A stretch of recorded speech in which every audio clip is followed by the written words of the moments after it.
नमस्कार, मैं हूं विकास सुखीजा और आप देख रहे हैं अब तक टाइम। दोस्तों, आपको बता दें, हरियाणा विधानसभा चुनाव का आगाज होते ही कांग्रेस ने पूरी तरह से नाकाबंदी कर दी है। बात करें तो किलाबंदी हो चुकी है। किलाबंदी होने का मतलब है कि पूरी 90 की 90 सीटों को कांग्रेस के नेताओं ने, कार्यकर्ताओं ने पूरी तरह से अपने शिकंजे में जकड़ लिया है। और इसी सिलसिले के अंदर बात करें तो करनाल विधानसभा, जो मुख्यमंत्री की विधानसभा है, वहां पर भी जो कांग्रेस के नेता हैं, उनके बीच चुनाव प्रचार कार्य लगातार तेजी से बढ़ रहे हैं। आज हम आपकी बात कराने वाले हैं कांग्रेस के जिला कार्यकारी अध्यक्ष अशोक खुराना से बात कराने वाले हैं, क्योंकि अशोक खुराना लगातार दिन रात केवल मात्र जनता से संपर्क बनाए हुए हैं। अभी हाल ही में कांग्रेस मुख्यालय पर अशोक खुराना को बुलाया गया था, उनसे बातचीत की गई, उनका एक इंटरव्यू लिया गया और उनके जो कार्य थे उसके बारे में उनसे जानकारी ली गई है। पूरी जानकारी लेने की कोशिश करेंगे कि अशोक खुराना का राजनीतिक सफर आगे वाला किस ओर जाने वाला है। चलिए सीधी बात कर लेते हैं अशोक खुराना जी से। चलिए दोस्तों, मेरे साथ जुड़ चुके हैं अशोक खुराना जी, उनसे बात कर लेते हैं सीधा सीधा। अशोक जी, आपका बहुत बहुत स्वागत है अब तक टाइम्स पे। आपका भी बहुत बहुत धन्यवाद है। आपके चैनल के सभी दर्शकों का बहुत बहुत मैं नमस्कार करूंगा, धन्यवाद। अशोक जी, इंटरव्यू आया दिल्ली के अंदर, मुझे पता लगा आपका। हाँ, वो तो सबको जिन्होंने टिकट के लिए अप्लाई किया है सबको वहाँ बुलाया गया है, बारी बारी सबको बुला रहे हैं और जो जा रहा है अपना इंटरव्यू दे रहा है।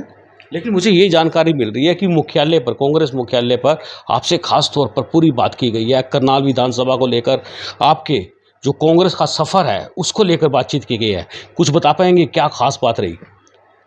उन्होंने जानकारी जो चाहिए थी, इंटरव्यू का मतलब यही है कि वो जो भी हमने किया है या जो उनको जानना था वो उन्होंने मेरे से पूछा, मैंने पूरा विस्तार से उनको बताया। और कुछ उन्होंने मतलब मेन बातें मेरे से पूछी गई थी भी, आप कब से कांग्रेस में हैं और कब से कार्य कर रही हैं। तो मैंने उनको बताया कि मैं पिछले 34 वर्ष से लगातार कांग्रेस में हूँ और आज तक कांग्रेस में ही हूँ। जब से मैं होश संभाला है, मैंने कांग्रेस ज्वाइन की, संभाला, तो मैं तब से आज तक कांग्रेस में हूँ, कहीं भी इधर उधर नहीं गया। लोग आए कांग्रेस में, कांग्रेस से गए, फिर आए, इस तरह से चलता रहा, लेकिन मैं कांग्रेस में ही रहा हूँ। और कुछ मेन कार्यों के बारे भी उन्होंने मेरे से पूछा था, भाई आपने क्या एक्टिविटी रही, क्या किया। तो मैंने बताया कि मैं मतलब 94 में 94 में मैं एमसी बना था। एमसी बनने के बाद मैं लोगों के बीच में रहा, उनके दुख सुख में रहा। लोगों के जो काम थे, जो निगम में काम पड़ते थे अपनी वार्ड के, सबके बड़े अच्छे तरह से कराए। उस समय आपको ज्ञात होगा कि उस टाइम इतना फंड नहीं हुआ करता था, हमारे नगर निगम में इतना पैसा नहीं हुआ करता था। हमें थोड़ा सा डेवलपमेंट कराने के लिए भी बहुत मतलब मेहनत करनी पड़ती थी, बहुत पीछे पड़ना पड़ता था। मैंने जब भजन लाल जी यहाँ से चुनाव लड़े थे एमपी का, उनसे, उनके फंड से, एमपी कोटे से काफ़ी पैसा लेके अपनी वार्ड में लगाया था।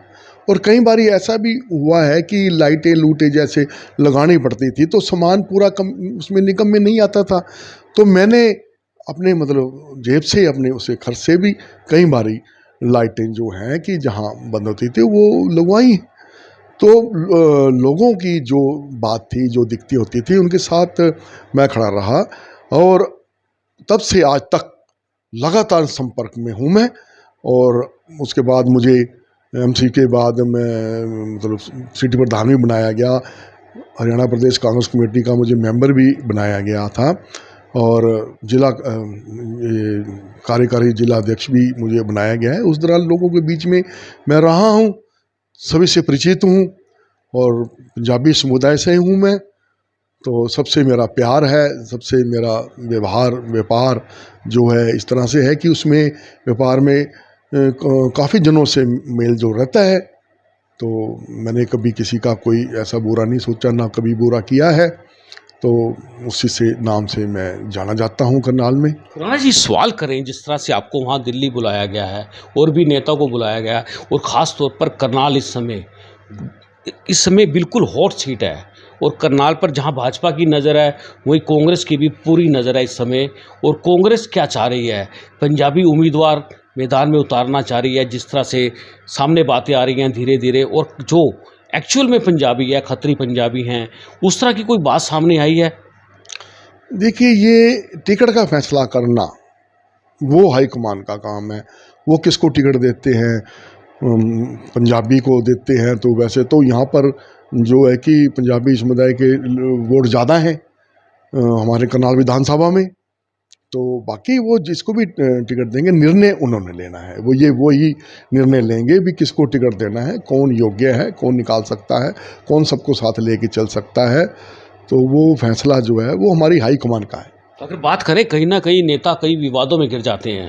अगर कांग्रेस के कई नेताओं की बात करें, पर्टिकुलर नाम तो लेंगे नहीं हम, कहीं ना कहीं किसी न किसी विवाद में रहे हैं। लेकिन आपकी बात करें तो आपका कॉलर बिल्कुल वाइट का वाइट है। क्या, किस तरह से आपने खुद को मैनेज किया है? देखिए, मैंने बड़ी वफादारी, ईमानदारी के साथ पार्टी के साथ काम किया है आज तक। तब से आज तक मैं जुड़ा हुआ हूँ और कोई भी इस तरह का लक्षण नहीं है, कोई भी इस तरह की मेरे ऊपर वो नहीं है। पार्टी ने जो काम मुझे सौंपा, मैंने बड़ी ईमानदारी से उसको किया। इलेक्शनों की बात हम करते हैं तो इलेक्शनों के दौरान जितने भी लोग मेरे टाइम में, जब से मैंने पार्टी में मतलब आया हूँ, पार्टी में ज्वाइन की, एमसी बनने के बाद भी लगातार और ज़्यादा मतलब एक्टिव हो गया था। तब यहाँ से पंडित चिरंजीव लाल शर्मा जी तब एमपी हुआ करते थे, आपको ध्यान होगा। मैं एक चुनाव में उनके भी काम किया। उसके बाद भजन लाल जी जब कांग्रेस में थे, उन्होंने 2 चुनाव करनाल से लड़े। मैं पूरा एक्टिव था, पूरा जो मुझे बूथों की जिम्मेवारी दी गई इलेक्शन में पूरा भरपूर काम किया। उसके बाद अरविंद शर्मा जी जब कांग्रेस में थे, 3 चुनाव वो भी लड़े, तो मैं उस टाइम भी पूरा एक्टिव था, बहुत ज़बरदस्त। और कुलदीप शर्मा जी ने चुनाव लड़ा लोकसभा का, तब भी मैं पूरा एक्टिव था, ऑन रिकॉर्ड की बात है। उसके बाद अब दीपांशु बुद्धि राजेंद्र ने चुनाव लड़ा, तो वो आपके सामने आपने देखी है कि मैंने किस तरह से बहुत बढ़िया तरीके से काम किया है। हम विधानसभा की बात करते हैं तो जयप्रकाश गुप्ता जी जब मैं एमसी था तो वो यहाँ से एमएलए थे, मंत्री भी थे।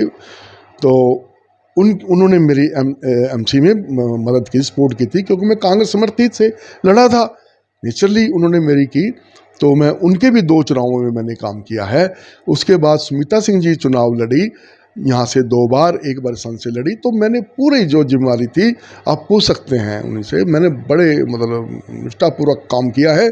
उसके बाद सरदार त्रोचन सिंह जी को पिछली बार चुनाव लड़े, तब तो मतलब उस समय आप समझते हैं कि हमारे थोड़े कम मतलब लोगों ने इसमें पार्टिसिपेट किया था, क्योंकि इन्होंने गलत नारा, एक झूठा नारा के लगाया था बीजेपी वालों ने, 75 पार आप समझते हैं। तो उस दौरान भी मैंने पूरी मतलब निष्ठा पूर्वक साथ रोशन सिंह के साथ कंधे से कंधा मिला के मैंने काम किया। और इस बार भी उपचुनाव में भी अब नैब सिंह सैनी जी के सामने रोशन सिंह चुनाव लड़े, तो भी मैं पूरा साथ उनके खड़ा रहा। तो मैं लगातार संपर्क में हूँ। तो मैं मतलब आज तक मतलब कहने का है कि जो भी कार्य किया बड़ी, अब जो पार्टी ने जिम्मे लगाई, जितने जनसभा हुई, जितनी रैलियाँ हुई, कितने यहाँ हमारे प्रदेश से उदय भान जी, चाहे हमारे पूर्व मुख्यमंत्री भूपेंद्र सिंह हुड्डा जी, दीपेंद्र हुड्डा जी, जो भी हमारे पार्टी के यहाँ पर जो भी फंक्शन, जो भी कार्य हुए, मैंने पूरे अपने साथियों के साथ, पूरी भीड़ के साथ वहाँ पर पहुँचा। और कहीं भी अगर कहीं धरने की बात है, प्रदर्शन की बात है, तो उसमें भी पूरा मतलब हर वक्त जुड़ा रहा। और कहीं और भी अगर कहीं रैली में जैसे की बात है, तो मैंने पूरा भाग लिया, हर जगह पहुंचा हूं। लगातार मैंने मतलब जुड़ा हुआ, मैं संपर्क में हूं। राणा जी, बात करें इंटरव्यू समाप्त होने के बाद क्या इंडिकेशन मिला है आपको?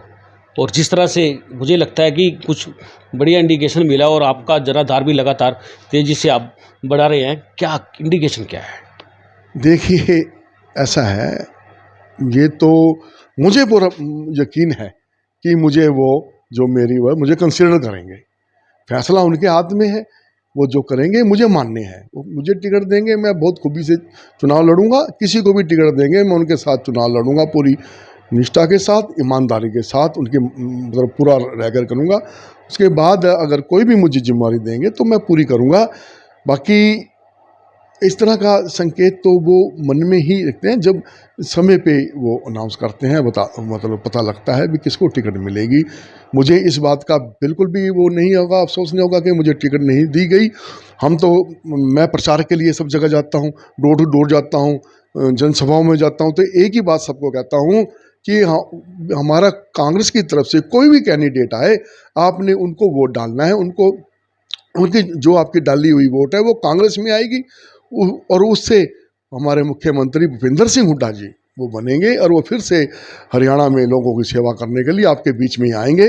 क्योंकि अब से 10 साल पहले, जो मौजूदा सरकार से पहले भूपेंद्र सिंह हुड्डा जी का राज था, तभी लोग खुश थे, खुशहाल थे, किसान, मजदूर, छोटा व्यापारी, बड़ा व्यापारी, सभी खुश थे। तो वो खुशियाँ से दोबारा से फिर लौट के आएंगी। तो वही मुझे इस बात का कोई नहीं कि किसी को भी टिकट देंगे। मतलब विधायक की ताल जो है वो आपने ठोक दिया पूरी। विधायक की ताल तो देखो, अब सभी का मतलब अधिकार है, तो सभी जो हैं मेरे से, कोई जूनियर भी हैं, कोई दूसरे भी हैं जो अभी हमारी पार्टी में कुछ दिन पहले भी आए हैं, अगर उनका अधिकार बनता है तो मेरा भी अधिकार बनता है अपनी बात रखने का। मैंने बात रखी है, लेकिन मैं इस बात से भी स्पष्ट करता हूँ कि मुझे नहीं भी मिलेगी तो मुझे कोई नहीं, मैं पार्टी के साथ हमेशा जुड़ा रहूँगा।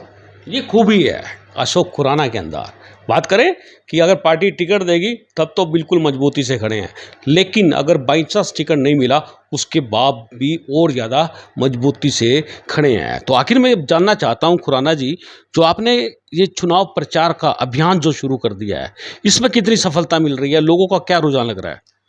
देखिए, लोगों का पूरा भरपूर समर्थन मिल रहा है। उसका कारण है कि लोग मौजूदा सरकार से तंग आ चुके हैं, अब वो बदलाव चाहते हैं। तो जितना हम जा रहे हैं, सब जगह पूरा समर्थन पूरा वो दे रहे हैं। और ये चलो, मैंने अब लग से क्या, इससे पहले जो मेरे साथी थे उनके साथ भी लगातार मैं तो शुरू से प्रचार में ही रहा, तो उनके साथ मतलब हम प्रचार करते रहे। अब सब ने अपनी अलग अलग जिम्मेवारी बना के सारे मतलब अलग अलग शहर में जाते हैं। उस तरह से मेरे को भी जिम्मेवारी दी गई। जैसे हरियाणा मांगे हिसाब के तहत हमने प्रोग्राम जो शुरू किया था, दीपेंद्र हुड्डा जी जब करनाल से आए थे, उन्होंने शुरुआत की थी, तब से आज तक हम लगातार लोगों के बीच में जा रहे आ रहे हैं, जुड़े हुए हैं। तो इससे पता लग जाता है कि इस बार जो है लोगों ने मन बना लिया है, और इस बार कांग्रेस की सरकार आएगी हरियाणा में, कोई शक की बात नहीं। लोगों का मिलने का से अंदाज़ा पूरा पता लग जाता है। चलिए, आपने मुझसे बात किया, बहुत धन्यवाद है। धन्यवाद आपका, आपके सभी चैनल के दर्शकों का बहुत बहुत धन्यवाद, नमस्कार करता हूँ। बिल्कुल दोस्तों, आपको बता दें ये थे अशोक खुराना। आपको बता दें मजबूती से मैदान में आ चुके हैं, कहीं ना कहीं समर्थन भी मिल रहा है। दोस्तों, ये खबर आपको कैसी लगी है ज़रा शेयर कर देना, कमेंट बॉक्स में अपनी राय रख देना। आप देख रहे हैं अब तक टाइम्स, मैं हूं विकास सुखीजा, अपने साथी रकेश निषाद के साथ। नमस्कार, जय हिंद, जय भारत।